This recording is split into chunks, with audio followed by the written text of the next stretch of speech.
அது எவர் மஸ்ஜிதுல் ஹராமுக்கு அருகில் குடியிருக்கவில்லையோ அவர்களுக்கேயாகும். அல்லாஹுக்கு அஞ்சி அவனது கட்டளைகளுக்கு மாறு செய்யாமல் வாழுங்கள். திண்ணமாக அல்லாஹு கடுமையாக தண்டிப்பவன் என்பதை நன்கு அறிந்து கொள்ளுங்கள். ஹஜ்ஜுடைய காலம் அனைவராலும் அறியப்பட்ட சில மாதங்களாகும். எனவே இம்மாதங்களில் எவரேனும் ஹஜ் கடமையை நிறைவேற்ற நாடினால் ஹஜ்ஜின் போது இச்சைகளை தூண்டக்கூடிய சொல், செயல் மற்றும் தீவினை, சண்டை சச்சரவு ஆகியவற்றில் ஈடுபடக்கூடாது.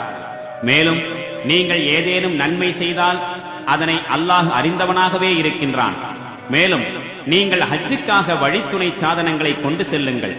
உண்மை யாதெனில் வழித்துணை சாதனங்களிலெல்லாம் மிக மேலானது இறையச்சம்தான். எனவே நல்லறிவுடையோரே, எனக்கு மாறு செய்யும் போக்கிலிருந்து விலகி வாழுங்கள்.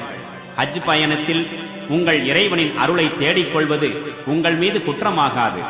இன்னும் அரஃபாத்திலிருந்து நீங்கள் திரும்பி வரும்போது மஷ்அருல் ஹராமில் முஸ்தலிஃபாவில் தங்கி அல்லாஹ்வை நினைவு கூறுங்கள்.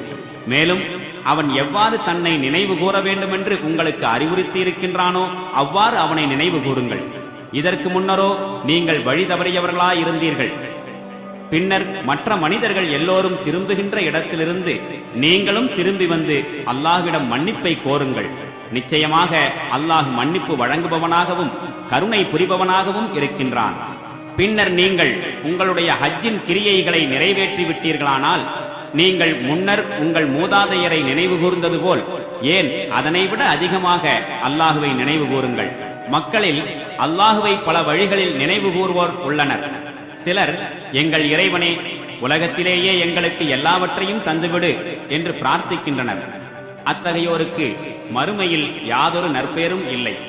இன்னும் சிலர், எங்கள் இறைவனே, எங்களுக்கு இந்த உலகிலும் நன்மையை அருள்வாயாக, மறு உலகிலும் நன்மையை அருள்வாயாக, மேலும் நரக வேதனையிலிருந்து எங்களை நீ காத்தருள்வாயாக என பிரார்த்திக்கின்றனர். இத்தகையவர்களுக்கு அவர்கள் எதனை சம்பாதித்தார்களோ அதற்கேற்ப ஈருலகிலும் நற்பேறு உண்டு. மேலும் கணக்கு வாங்குவதில் அல்லாஹ் மிக விரைவானவன். இன்னும் குறிப்பிடப்பட்ட சில நாட்களில் நீங்கள் அல்லாஹுவை நினைவு கூறல் வேண்டும். பின்னர் எவரேனும் 2 நாட்களில் அவசரமாக திரும்பிவிட்டால் அவர் மீது குற்றமேதும் இல்லை. எவரேனும் சிறிது தாமதித்து புறப்பட்டால் அவர் மீதும் குற்றமில்லை. ஆனால் ஒரு நிபந்தனை, அவர் இந்த நாளை இறையச்சத்துடன் கழிக்க வேண்டும். அல்லாஹுக்கு மாறு செய்யும் போக்கிலிருந்து விலகி வாழுங்கள். மேலும் ஒரு நாள் நீங்கள் அவனுடைய திருமுன்னர்தான் ஒன்று திரட்டப்பட இருக்கின்றீர்கள் என்பதை நன்கு அறிந்து கொள்ளுங்கள். மனிதர்களில் இப்படி ஒருவன் இருக்கின்றான். அவனுடைய பேச்சு இவ்வுலக வாழ்க்கையில் உமக்கு கவர்ச்சியாக தென்படுகிறது. மேலும் அவன் தன் மனத்தில் உள்ளவை தூய்மையானவை என நிரூபிக்க அடிக்கடி அல்லாஹுவை சாட்சியாக்குகின்றான். ஆனால் உண்மையில் அவனே சத்தியத்தின் கொடிய பகைவன் ஆவான். அவனுக்கு அதிகாரம் கிடைத்துவிட்டால் அவனுடைய முயற்சிகள் எல்லாம் பூமியில் குழப்பத்தை பரப்புவதற்காகவும் வேளாண்மையையும் மனித இனத்தையும் அழிப்பதற்காகவுமே இருக்கும்.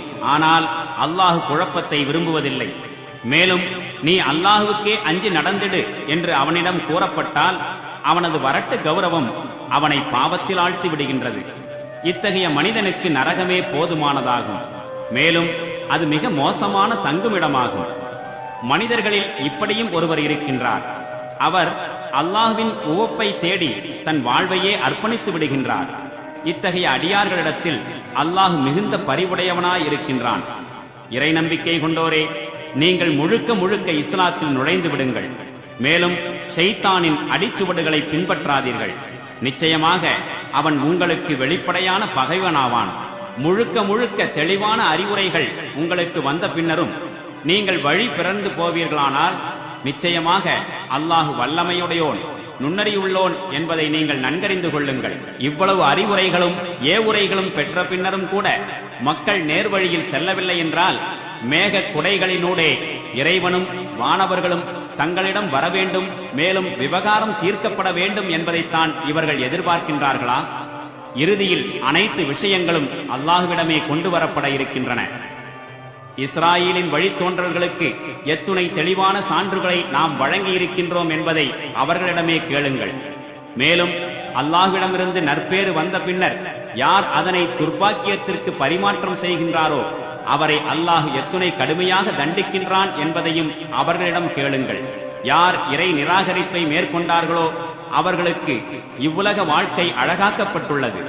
இவர்கள் நம்பிக்கை கொண்டவர்களை ஏளனம் செய்கின்றார்கள்.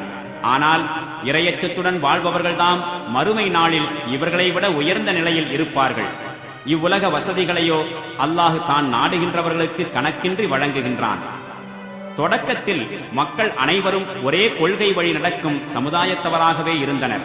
பின்னர் இந்நிலை நீடிக்கவில்லை. அவர்களிடையே கருத்து வேறுபாடுகளும் பிணக்குகளும் தோன்றவே நேர்வழியில் செல்வோருக்கு நற்செய்தி அறிவிப்போராகவும் தீய வழியில் செல்வோருக்கு எச்சரிக்கை செய்வோராகவும் அல்லாஹ் நபிமார்களை அனுப்பி வைத்தான்.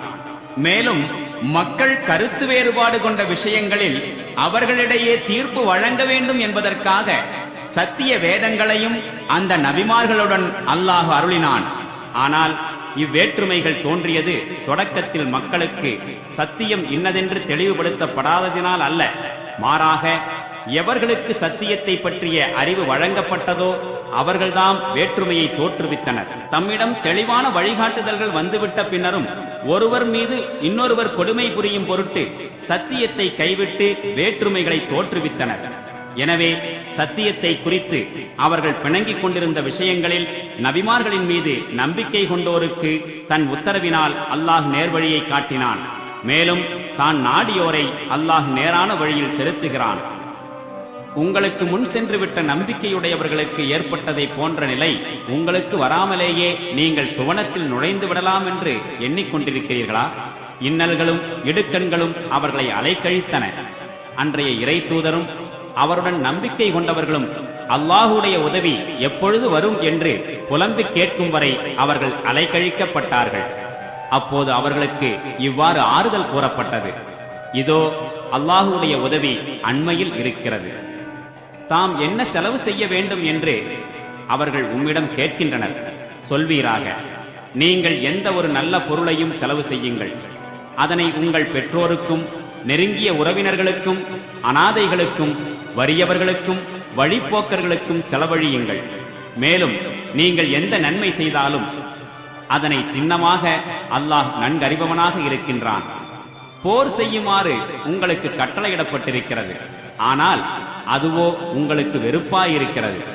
ஒரு பொருள் உங்களுக்கு நன்மையாக இருக்கும் நிலையில் அதனை நீங்கள் வெறுக்கக்கூடும். மேலும் ஒரு பொருள் உங்களுக்கு தீமையாக இருக்கும் நிலையில் அதனை நீங்கள் விரும்பக்கூடும். இவற்றை அல்லாஹ் நன்கு அறிகின்றான், ஆனால் நீங்கள் அறிவதில்லை. தடை செய்யப்பட்ட மாதத்தில் போர் செய்வது பற்றி உம்மிடம் கேட்கின்றனர். நீர் கூறுவீராக, அதில் போர் செய்வது மிக கொடியதுதான். ஆனால் அல்லாஹுவின் வழியில் செல்லவிடாமல் மக்களை தடுப்பது, இன்னும் அவனுக்கு மாறு செய்வது, மேலும் மஸ்ஜிதுல் ஹராமுக்கு வரவிடாமல் இறையடியாரை தடுப்பது மற்றும் அங்கு வசிப்பவர்களை அங்கிருந்து வெளியேற்றுவது ஆகியவை அல்லாஹுவினிடத்தில் அதைவிட கொடியனவாகும். மேலும் ஃபித்னா எனும் குழப்பம் செய்வது கொலையை விட கொடியதாகும். அவர்களுக்கு சாத்தியமானால் உங்கள் தீன் எனும் நெறியை விட்டு உங்களை திருப்பிவிடும் வரை உங்களுடன் அவர்கள் போர் செய்து கொண்டே இருப்பார்கள். ஆனால் நீங்கள் நன்கு புரிந்து கொள்ளுங்கள், உங்களில் யாரேனும் தமது தீனை விட்டு மாறி குஃபுர் எனும் இறை நிராகரிப்பின் நிலையிலேயே மரணித்து விட்டால் இம்மையிலும் மறுமையிலும் அவனுடைய நற்செயல்கள் அனைத்தும் வீணாகிவிடும். மேலும் அத்தகையோர் அனைவரும் நரகவாசிகளேயாவர். அதில் அவர்கள் என்றென்றும் விழுந்து கிடப்பார்கள். மாறாக எவர்கள் ஈமான் எனும் இறை நம்பிக்கை கொண்டார்களோ, மேலும் இறைவனுக்காக தம் வீடு வாசல்களை துறந்தார்களோ, மேலும் இறை வழியில் ஜிஹாத் எனும் கடும் முயற்சி செய்தார்களோ, அவர்களே அல்லாஹ்வின் நல்லருளை நியாயமாக எதிர்பார்த்து கொண்டிருக்கிறார்கள். மேலும் அல்லாஹ் அவர்களின் பிழைகளை பெரிதும் மன்னிப்பவனாகவும் இன்னும் அவர்கள் மீது பேரருள் புரிபவனாகவும் இருக்கின்றான். மது மற்றும் சூதாட்டம் இவற்றுக்குரிய கட்டளைகள் பற்றி உம்மிடம் கேட்கிறார்கள். நீர் கூறுவீராக, அவ்விரண்டிலும் பெருங்கேடு இருக்கிறது. அவற்றில் மக்களுக்கு சிறிது பயன்கள் இருப்பினும் அவற்றினால் ஏற்படும் பாவம் அவற்றின் பயனை விட அதிகமாக இருக்கின்றது. இறை வழியில் என்ன செலவு செய்ய வேண்டும் எனவும் அவர்கள் உம்மிடம் கேட்கின்றனர். உங்களுடைய தேவைக்கு போக மீதமுள்ளதை செலவு செய்யுங்கள் என அவர்களிடம் கூறுவீராக. இவ்வாறு அல்லாஹ் தன் கட்டளைகளை உங்களுக்கு தெளிவாக விவரிக்கின்றான். நீங்கள் இம்மை மறுமை பற்றி கருத்தூன்றி சிந்திக்க வேண்டும் என்பதற்காக. அனாதைகளை பற்றியும் உம்மிடம் வினவுகின்றனர். நீர் கூறுவீராக, அவர்களுக்கு நன்மை பயக்கக்கூடிய செயல்முறையை மேற்கொள்வதே உத்தமமாகும். நீங்களும் அவர்களும் சேர்ந்து வாழ்வதில், உணவு உறைவிடம் போன்றவைகளுக்கு கூட்டாக செலவு செய்வதில் குற்றமேதும் இல்லை. ஏனென்றால் அவர்கள் உங்கள் சகோதரர்களேயாவர். தீமை செய்பவர்களையும் நன்மை செய்பவர்களையும் அல்லாஹ் நன்கு அறிந்திருக்கின்றான். அல்லாஹ் நாடியிருந்தால் இவ்விஷயத்தை உங்களுக்கு கடினமாக்கி இருப்பான். ஆனால் அல்லாஹ் பேராற்றல் உள்ளவனாகவும் நுண்ணறிவாளனாகவும் இருக்கின்றான். இறைவனுக்கு இணை வைக்கும் பெண்களை அவர்கள் ஈமான் கொள்ளும் வரை நீங்கள் ஒருபோதும் திருமணம் செய்யாதீர்கள். இணை வைக்கும் ஒரு பெண் உங்களுக்கு பிடித்தமானவளாய் இருந்த போதிலும் இறை நம்பிக்கையுள்ள பெண்ணே சிறந்தவள். அவள் அடிமையாக இருந்தாலும் சரியே. மேலும் உங்கள் பெண்களை இறைவனுக்கு இணை வைப்போருக்கு அவர்கள் ஈமான் கொள்ளும் வரை ஒருபோதும் மனமுடித்து கொடுக்காதீர்கள். இணை வைக்கும் ஓர் ஆண் உங்களுக்கு பிடித்தமானவராய் இருந்த போதிலும் இறை நம்பிக்கையுள்ள ஓர் அடிமையே அவரை விட சிறந்தவராவார். இத்தகையோர் நரகத்தை நோக்கியே உங்களை அழைக்கிறார்கள். ஆனால் அல்லாஹுவோ தன் உத்தரவின் மூலம் சுவனம் மற்றும் மன்னிப்பின் பக்கம் உங்களை அழைக்கின்றான். மேலும் தன் கட்டளைகளை மக்களுக்கு தெளிவாக விளக்கி காண்பிக்கின்றான். அவர்கள் அறிவுரையை ஏற்று படிப்பினை பெறக்கூடும் என்பதற்காக. இன்னும் மாதவிடாய் குறித்த சட்டம் பற்றியும் உம்மிடம் கேட்கின்றார்கள். நீர் கூறும், அது ஒரு தூய்மையற்ற நிலை. ஆகவே மாதவிடாய் காலத்தில் பெண்களை விட்டு விலகி இருங்கள். மேலும் அவர்கள் தூய்மையாகும் வரை அவர்களை அணுகாதீர்கள். பிறகு அவர்கள் தூய்மையடைந்து விட்டால் அல்லாஹ் உங்களை ஏவிய முறைப்படி அவர்களிடம் செல்லுங்கள். திண்ணமாக அல்லாஹ் தீமையிலிருந்து விலகி இருப்பவர்களையும் தூய்மையை மேற்கொள்பவர்களையும் நேசிக்கின்றான்.